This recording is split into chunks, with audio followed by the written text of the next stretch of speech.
Kalian tahu nggak, sekarang ini ada kader PDIP yang cocok kali menggantikan si Hasto.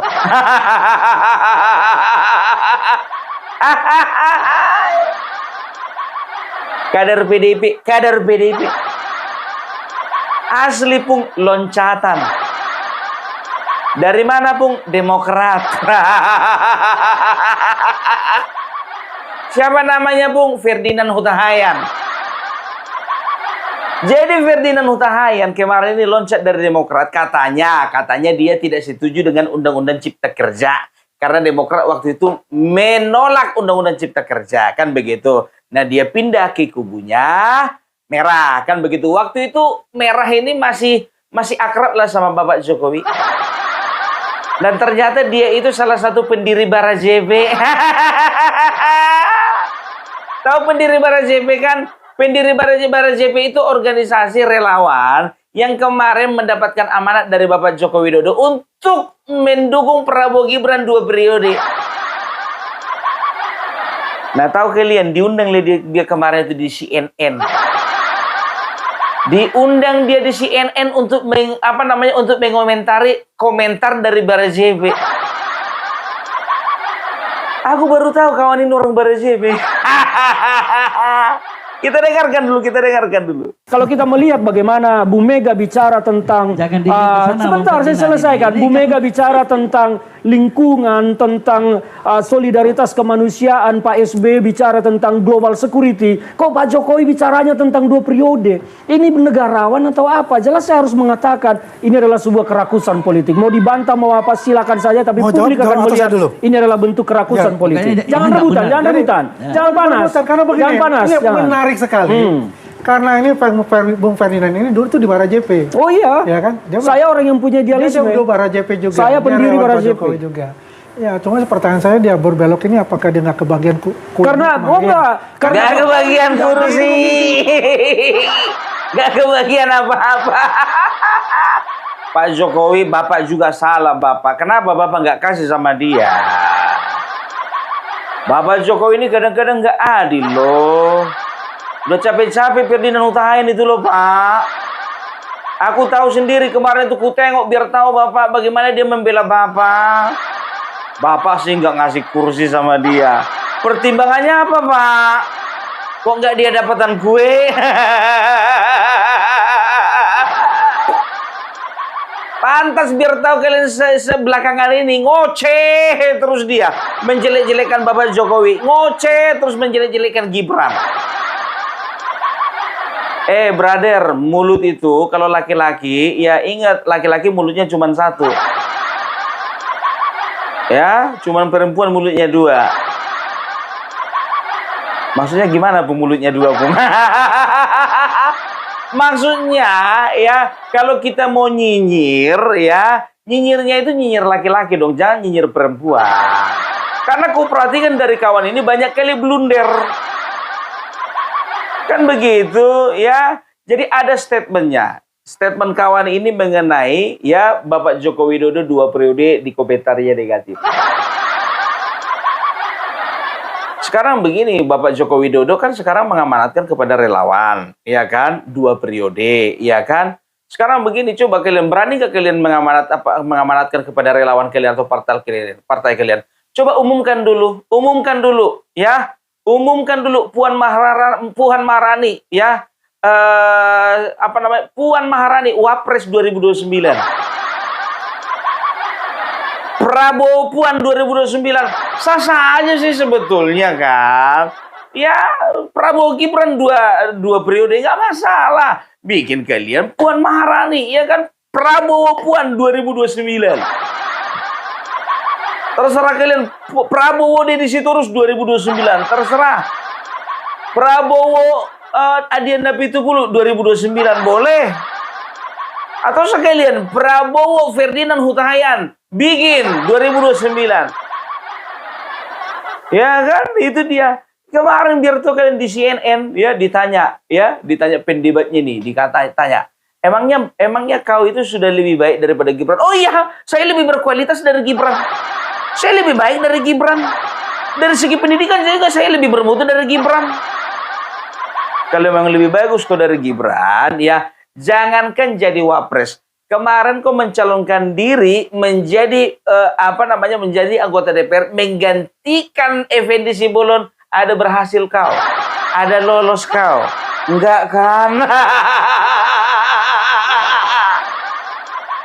Tinggal melanjutkannya kau. Waktu itu Effendi Simbolon keluar ya dari PDIP, nggak tahu tak keluar dan dipecatkan begitu. Nah kursinya itulah jadi jatah kau, kan begitu. Untuk Jakarta Utara, Jakarta Barat kalau nggak salah juga Kepulauan Seribu itu kan dapil kau. Itu aja nggak bisa kau menangkan hatinya. Boro-boro kau mau menangkan hati orang Indonesia. Lapet.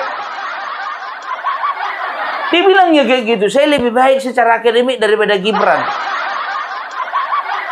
Saya lebih berkualitas, lebih bermutu. Ngaca dulu kau, ngaca. Udah jadi apa kau? Saya lebih bagus daripada Gibran. Lapet. Nggak begitu kawan. Ya kalau sekarang begini tunjukkan kapasitasmu. Ya kau sebagai anggota dewan dari kemarin-kemarin kau jadi anggota dewan Demokrat. Ya kan keluar kau dari situ. Kau kira bisa berkiprah di PDIP. Rupanya secuilnya pun enggak.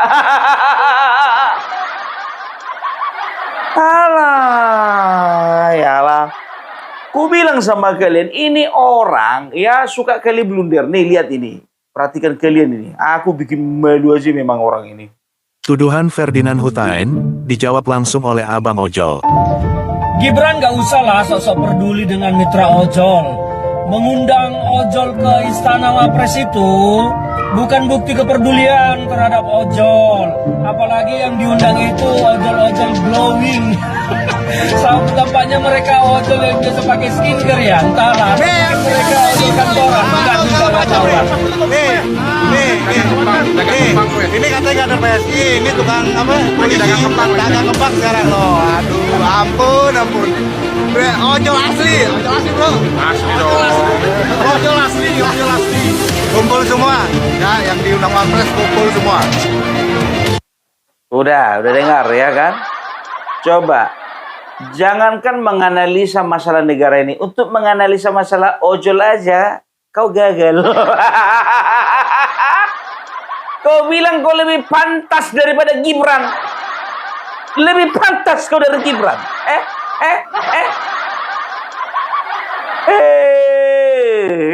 Kau bilang Gibran jangan suka undang-undang ojol. Itu bukan bentuk kepedulian.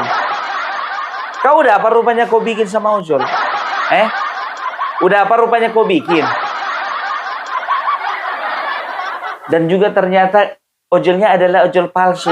Ojolnya adalah ojol glowing. Tidak, bikin malu aja kau. Itu ada satu bazarnya itu biar tahu kalian. Ya, kemarin itu bisa dikatakan ya bersuara keras lah. Ya, mengatakan bahwasannya ojol-ojol itu adalah ojol-ojol settingan, kan begitu. Nah, ternyata setelah tahu bahwasannya ojol-ojol itu enggak settingan, ya, salah satu buzzer mereka ini, ya, itu minta maaf. Saya minta maaf bahwasannya kemarin itu ternyata bukan ojol settingan. Nah, ini Ferdinand Hutain sampai sekarang nggak ada minta maaf. Nggak ada minta maaf. Malu lah, woy. Menganalisa ojol aja kau nggak bisa, kau mau kau memimpin negara ini. Ferdinand. Blunder di Birto kalian. Dan tahu enggak kalian, jujur aja gue bilang ya, perhatikan kalian nih. Selama ini banyak yang menuding PDI Perjuangan sebagai partai politik yang baperan dan Ketua Umum Ibu Megawati Soekarno Putri sebagai Ketua Umum yang baperan juga.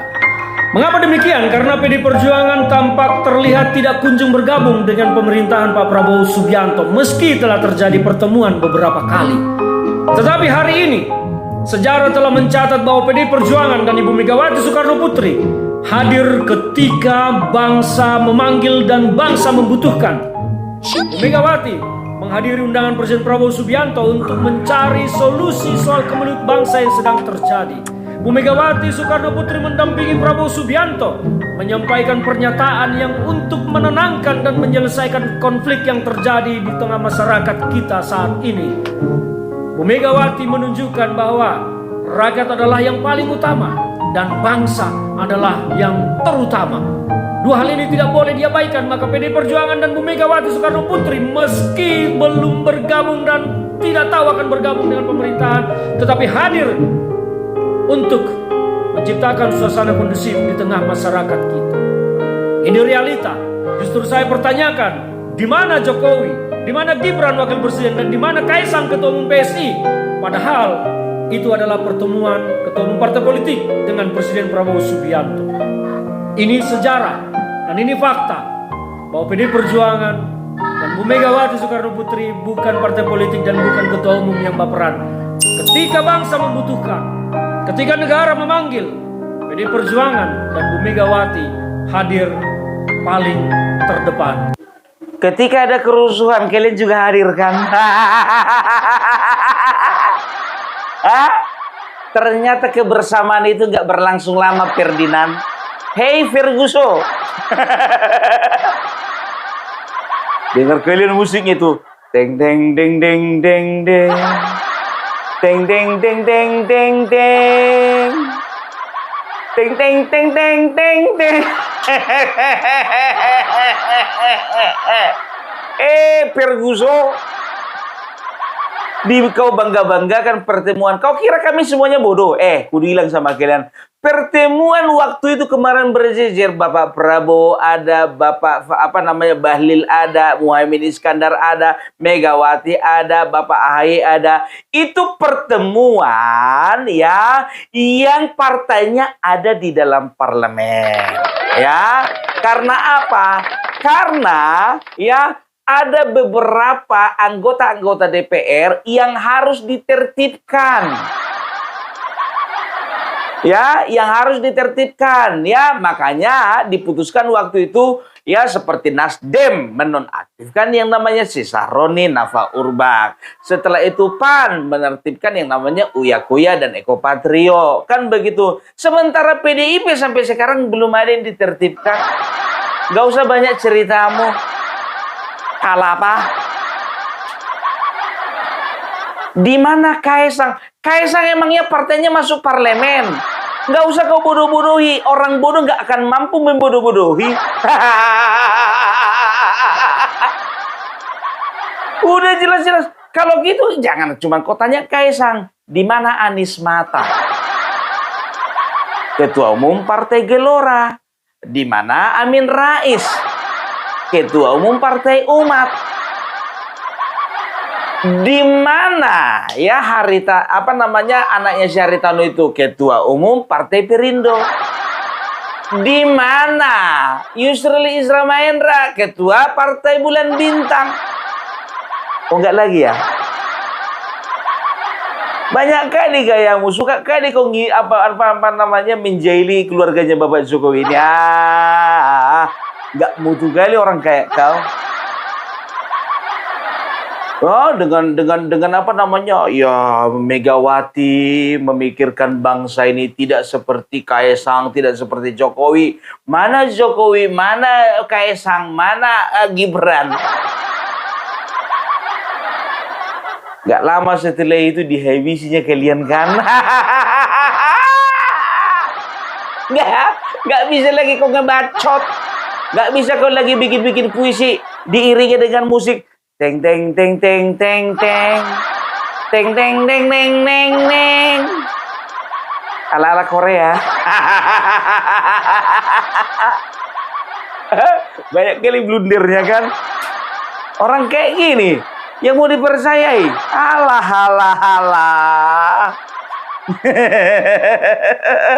Perguso. PDIP Megawati hadir. Di mana Jokowi? Di mana Gibran? Di mana Kaisang?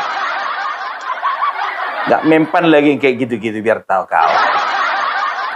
Nah, pernah satu lagi biar tahu kalian. Satu ketika dia bikin video ya. Waktu itu kan katanya ada Pak Jokowi bilang katanya ada agenda besar. Ya, di balik ijazah. Kan begitu, bikin video dia. Pokoknya setiap kejadian Bapak Joko Widodo yang ada kaitannya dengan Bapak Joko Widodo, rajin dia ini bikin video. Lebih suka dia mengiklankan orang lain daripada dirinya. Nampak kali di dalam dirinya nggak ada yang bisa diiklankan. Sama aja kok kayak ada di sana kolor merah. Ada itu kolor merah. Ya kan, mengiklankan kolornya dan juga isi celana dalamnya itu, ya kan, dengan bentuk-bentuk yang aduhai. Gak usah diperpanjang lagi lah, Bung. Jelek, Bung. Gak enak dilihat bentuknya, Bung. Ada di Kamboja sana ada kemarin di Kamboja, biar tahu kau ya, salah seorang ya salah seorang kader partai di sana kan begitu. Foto-foto dia pakai celana dalam. Tersebarlah foto-foto celana dalamnya itu di Google.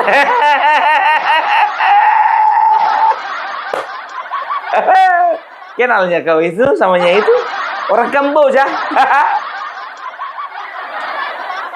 Dibilangnya ya, baru diledek-ledekin lah Bapak Joko Widodo. Bapak Joko Widodo, tidak ada agenda besar di balik ijazah palsu. Ya, karena apa? Mereka itu mengusut ijazah Anda itu oleh karena cinta kepada rakyat Indonesia. Cinta kepada bangsa ini. Banyak kali gayamu. Nah, tahu enggak kalian ya, ini orangnya ini inkonsisten ini. Kenapa bilang? Beberapa waktu yang lalu ya, dia itu satu di Akbar Faisal ya, satu podcast sama Ibu Irma Suryani Caniago. Jadi kita tahu sendiri kan, ibu ini kan bisa dibilang cerdas lah ya. Kalau urusan debat, siapapun nggak bisa melawan. Sedangkan Rocky Gerung aja nggak bisa ngelawan ibu ini. Jadi ini kan muncongnya siapa ini, si Ferdinand Huta-Heian ini kan selalu Bapak Joko Widodo segala macam, pokoknya dijelek-jelekkan lah kan. Di situ dia nggak berkutik. Dengarkan kalian ini ya. Melesek kawan ini.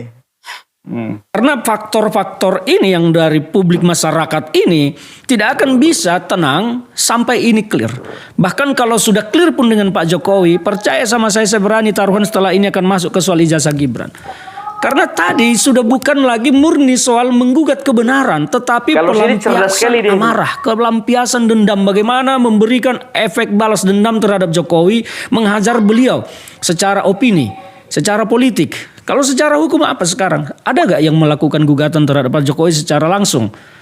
Gibran ini seorang wakil presiden saat ini. Oke. Beliau punya peluang untuk mencalonkan diri menjadi presiden 2029. Ada ruang untuk itu. Ada ruang untuk itu, sangat terbuka. Bahkan magnet kesukaan publik terhadap Pak Jokowi masih tinggi. Berbeda dengan Gibran. Tetapi orang cenderung akan ke Gibran karena Pak Jokowi.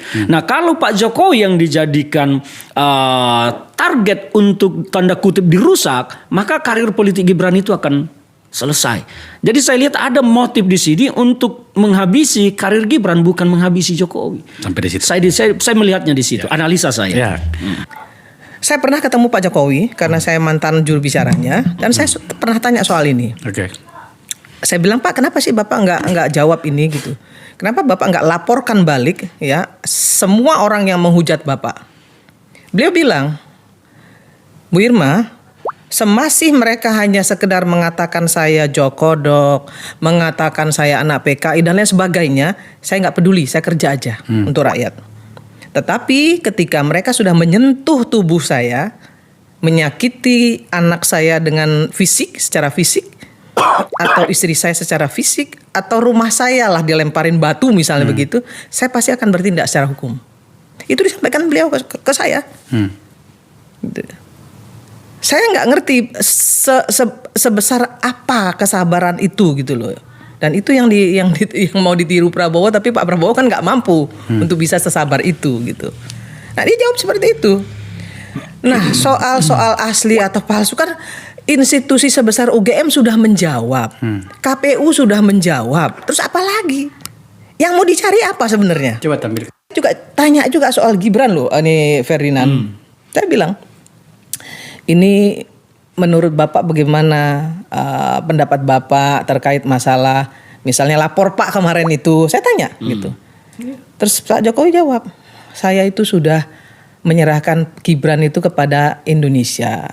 Menyerahkan Gibran itu kepada Pak Prabowo. kepada partai-partai politik untuk dibina.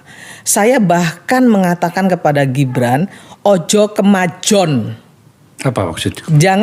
Jangan maju. Ya, kamu itu hanya di belakang Pak Prabowo. Jadi kamu itu hanya orang yang menjalankan perintah Pak Prabowo. Kalau orang Jawa bilang ojo kemajon, itu yang disampaikan beliau kepada saya loh. Tapi dia bilang begitu. Bagi saya, ketika anak saya diminta, ya kan, diminta sekali dia berkali-kali ngomong itu. Dan saya ya monggo, karena dia juga udah dewasa. Tinggal bagaimana masyarakat menyikapi itu, gitu. Udah dengar kan bagaimana siapa sama namanya si Ferdinand itu bungkam. Gak berani dia menjelekkan Bapak Joko Widodo, menjelek-jelekan Gibran di depan Ibu Irma Suryani. Debat dong.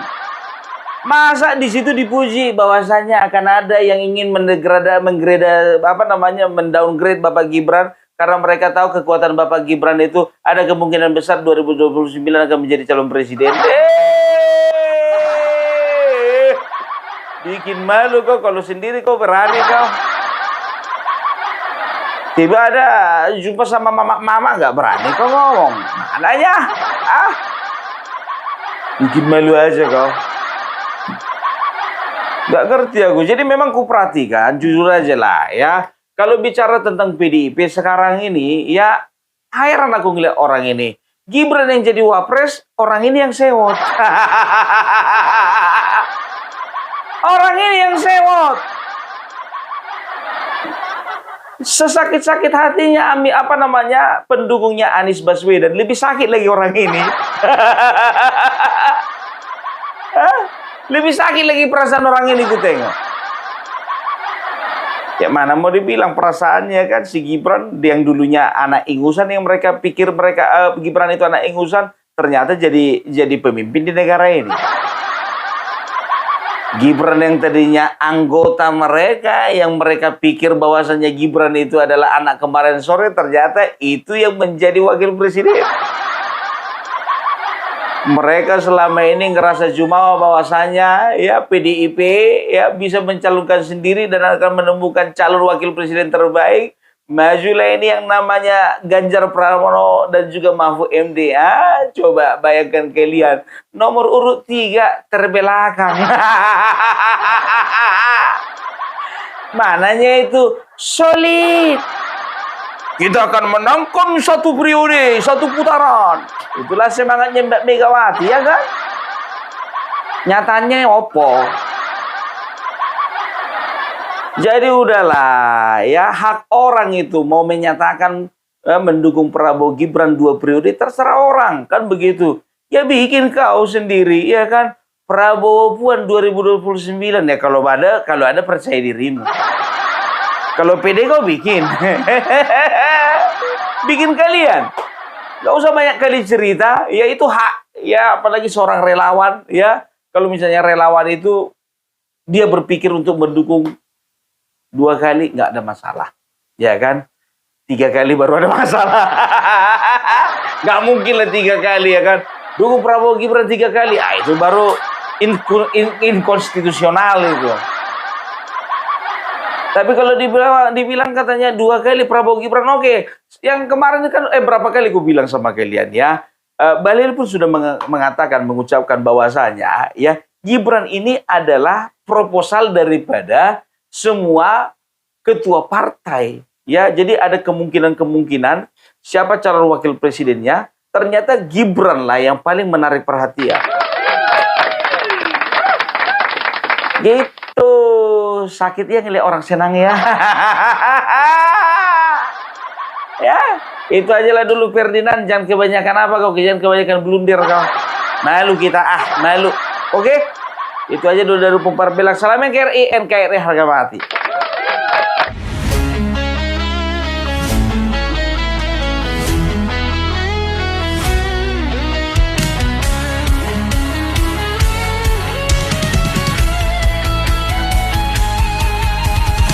Dari utara sampai ke timur, Suara jujur kini bergema, bukan cuma cari viewers, tapi kebenaran yang utama.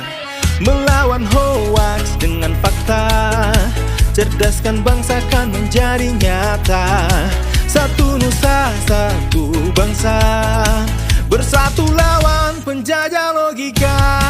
Kami adalah YouTuber Nusantara, bersatu untuk lawan hoaks bersama. Tak gentar terus berkabar untuk bangsa demi masa depan Indonesia. Kibarkan semangat, ayo maju, tapaki jalanmu dengan ilmu. Nyatakan ke semua media, kebenaran selalu juaranya. Runtuhkan narasi penuh benci, hujat fitnah bertebaran hancurkan negeri. Bersatu kita semakin teguh, YouTuber Nusantara maju. Bukan sensasi, bukan tipu daya, kami berdiri dengan berita nyata. Rakyat butuh cahaya, dan kamilah yang utama. Kami adalah YouTuber Nusantara, bersatu untuk lawan hoaks bersama. Tak gentar terus berkabar untuk bangsa demi masa depan Indonesia. Bersama rakyat kita kuat, saring dulu sebelum sebar. Cinta damai benci hoaks, kami YouTuber cinta Indonesia.